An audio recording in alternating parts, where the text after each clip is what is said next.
It was just another Tuesday evening for Leo, slumped on his couch, scrolling through his phone, when it buzzed with a notification, a voicemail. The number was blocked, which was odd, but not unheard of. He tapped play, expecting another spam call about his car's extended warranty. What he heard instead made the hairs on his arms stand up. "Leo, it's me. I know this sounds insane, but you have to listen."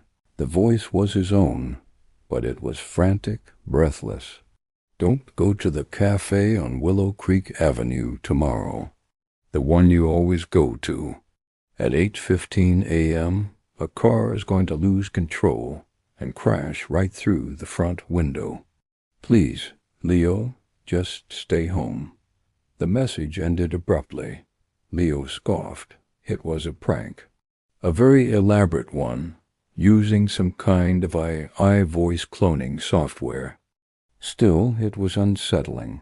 The next morning, his curiosity got the better of him. He decided to work from home, just in case. At 8:20 a.m., his phone lit up with a news alert. A speeding car had plowed into the Daily Grind, the cafe on Willow Creek Avenue.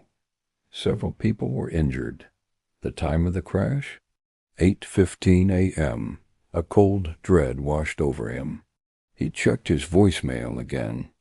The message was still there, time-stamped from the previous night. How was this possible? Before he could process it, his phone buzzed again. Another voicemail from a blocked number. He played it, his hand trembling. It was his own voice again, but this time it was laced with pure terror. "Leo, they know. I don't know who they are, but they know I'm warning you. Something is coming for you. You need to get out of the city.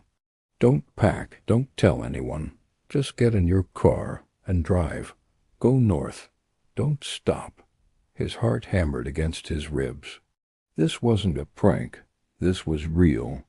He grabbed his keys and wallet, his mind a whirlwind of confusion and fear. As he raced to his car, another voicemail alert chimed.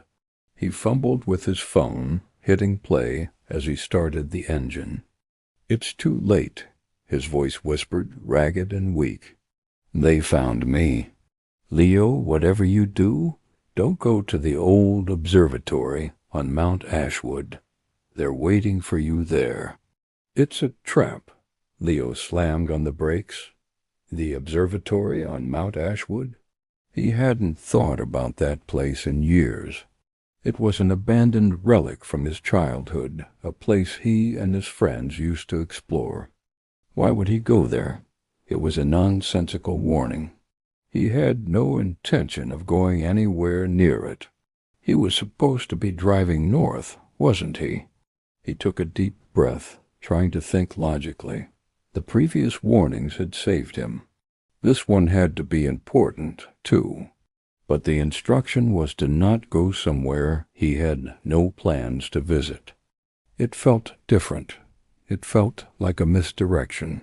What if the real danger was in not going? What if the answers he desperately needed were waiting for him there? His mind raced.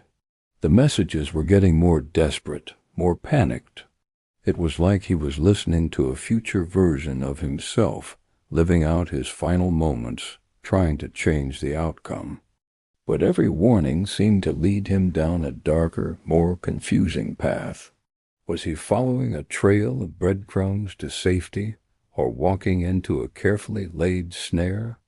Against every instinct, against the explicit warning from his future self, Leo turned the car around. He floored the gas, the tires squealing as he sped towards Mount Ashwood.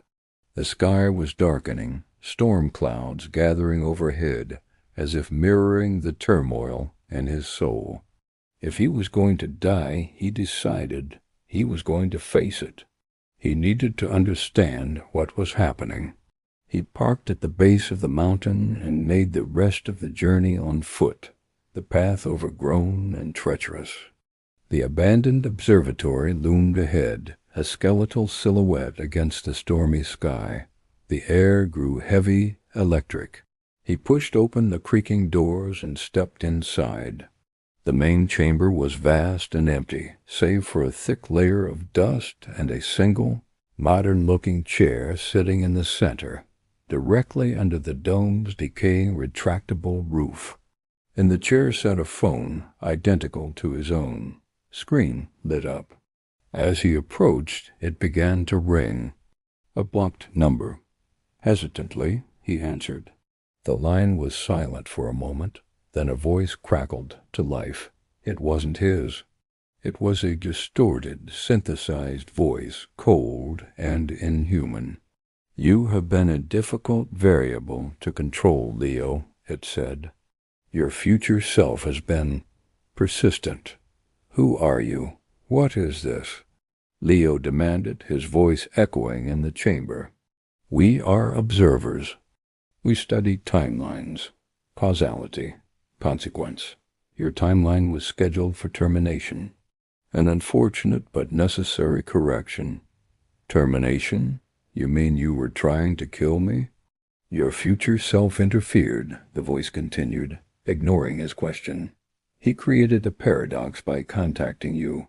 He was a loose end. We have since corrected that." The voice paused. "Now we must correct this." Leo felt his blood run cold. He looked at the phone in his hand. Another voicemail had just arrived. He didn't need to play it to know what it was. It was the next warning. But this time it wouldn't be from his future self. It would be from him, right now, warning a past version of himself. He was now the ghost in the machine. He looked around the empty observatory. There was no one else here. No, they. Just him, the chair, and the phone. He realized the truth. It wasn't about luring him to a place. It was about luring him to a moment. This moment. The moment he becomes the one sending the messages. The trap wasn't the observatory. It was the loop itself. His own phone buzzed. A new voicemail. The timestamp was for next week.